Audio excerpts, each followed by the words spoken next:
Halo, Assalamualaikum warahmatullahi wabarakatuh. Salam sehat bagi kita semua. Ya, kembali lagi. Perkenalkan, nama saya Mas Udin, NPM 23 200 1260. Mata kuliah Statistik Inferensial kelas A. Ya, pada kali ini saya akan menjelaskan tentang teknik pengumpulan sampel dan pengertian sampel beserta contohnya. Adapun penjelasannya sebagai berikut. Pengertian sampel. Sampel merupakan bagian dari suatu populasi penelitian yang digunakan untuk menjawab hasil dari suatu penelitian. Sedangkan teknik pengambilan sampel merupakan cara atau metode yang digunakan dalam pengambilan sampel. Kemudian sampel di sini dapat diartikan sebagai bagian dari jumlah dan karakteristik yang dimiliki oleh suatu populasi. Sedangkan pengukuran sampel dilakukan melalui statistik atau berdasarkan pada estimasi penelitian guna menentukan besaran sampel yang diambil dalam pelaksanaan penelitian suatu objek. Adapun di sini ada beberapa teknik pengambilan sampel menurut para ahli. Pertama, menurut Sugiono 2016, pengambilan besar sampel ini harus dilakukan sedemikian rupa sehingga diperoleh sampel yang dapat menggambarkan keadaan populasi yang sebenarnya. Kedua, menurut Supardi 1993,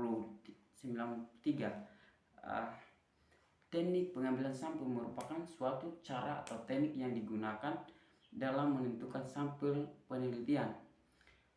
Kemudian ketiga, menurut Margono 2004, penentuan dan pengambilan sampel harus sesuai dengan ukuran sampel yang akan dijadikan sumber data sebenarnya dengan memperhatikan sifat dan penyebaran populasi agar sampel yang diperoleh dapat mewakili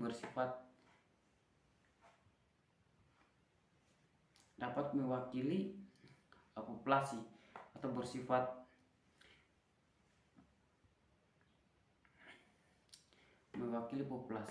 atau bersifat representatif. Kemudian tujuan pengambilan sampel. Menurut Profesor Iwan Susila, pengajar dari Universitas Udayana, terdapat beberapa tujuan serta harapan dari pengambilan sampel. Pengambilan sampel bertujuan untuk membantu peneliti dalam mengatasi keterbatasan yang dapat peneliti jumpai di lapangan, seperti apabila populasi tersebut banyak atau jangkauannya terlalu luas sehingga tidak memungkinkan bagi kita untuk melakukan pengambilan data pada seluruh populasi, atau kita terkendala dalam hal keterbatasan tenaga, waktu, dan kebiasaan, atau kita terkendala dalam hal keterbatasan tenaga, waktu, dan biaya. Jadi kita harus perlu adanya asumsi awal bahwa seluruh dalam populasi bersifat seragam sehingga bisa diwakili oleh beberapa sampel yang kita ambil. Kemudian berikut cara melakukan pengambilan sampel. Dalam melakukan pengambilan sampel terdapat sistematika atau tahapan yang harus kita ikuti dengan cermat. Mengikuti dengan cermat sistematika yang ada akan membantu kita untuk menjawab tujuan dari penelitian kita. Kemudian berikut tahapan umum dalam teknik pengambilan sampel. Pertama, mendefinisikan populasi yang akan diteliti. Kedua, menentukan kerangka sampel dan kumpulan semua peristiwa yang dapat terjadi. Ketiga, menentukan teknik atau metode sampling yang tepat. Keempat, melakukan pengambilan sampel atau pengumpulan data. Yang kelima, melakukan pemeriksaan ulang pada proses sampel. Selanjutnya, macam-macam teknik pengambilan sampel. Seperti yang telah diketahui bahwa teknik pengambilan sampel terbagi menjadi dua, yaitu probabilisasi sampling dan non probabilisasi sampling.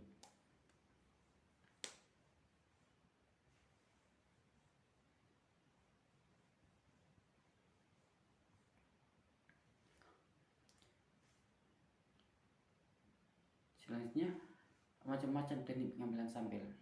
Seperti yang telah diketahui bahwa teknik pengambilan sampel terbagi menjadi dua, yaitu probability sampling dan non probability sampling. Berikut ini adalah macam teknik pengambilan sampel dan contohnya. Pertama, probability sampling adalah metode pengambilan sampel dengan mengasumsikan seluruh sampel yang dimiliki kesempatan setara untuk menjadi objek penelitian. Jadi teknik ini merupakan teknik pengambilan sampel penelitian kuantitatif. Contohnya sampel acak, yaitu contohnya ada 4 orang karyawan yang dimiliki dari sebuah perusahaan dengan jumlah seluruh karyawan 12 orang. Jadi di dalam karyawan 12 orang ini adalah populasinya, sedangkan yang dipilih menjadi sampelnya adalah 4 orang secara acak, karena setiap karyawan memiliki kesempatan yang sama untuk dipilih. Selanjutnya, kemudian non probability sampling adalah lawan dari probability sampling.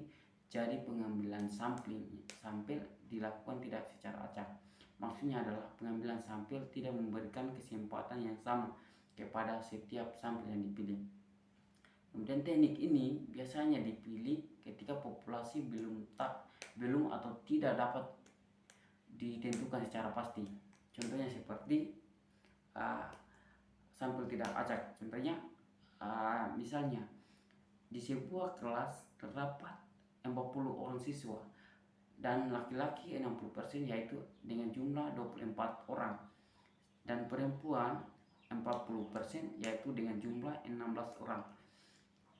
Jika seseorang peneliti ingin memberikan tes kepada 30 orang siswa dari kedua jenis kelamin, maka kita harus mengambil sampel siswa laki-laki sebanyak 18 orang, sedangkan siswa perempuan 12 orang.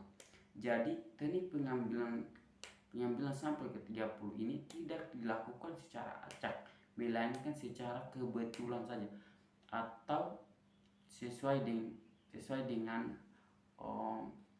keinginan kita atau keinginan peneliti. Jadi itulah tadi penjelasan saya mengenai pengumpulan sampel beserta contohnya. Adapun penjelasannya kurang dipahami, mohon maaf, karena kita sebagai manusia tak lupa akan kesalahan. Dan saya akhiri dengan ucapan billahi fisabilil haq fastabiqul khairat. Wassalamualaikum warahmatullahi wabarakatuh.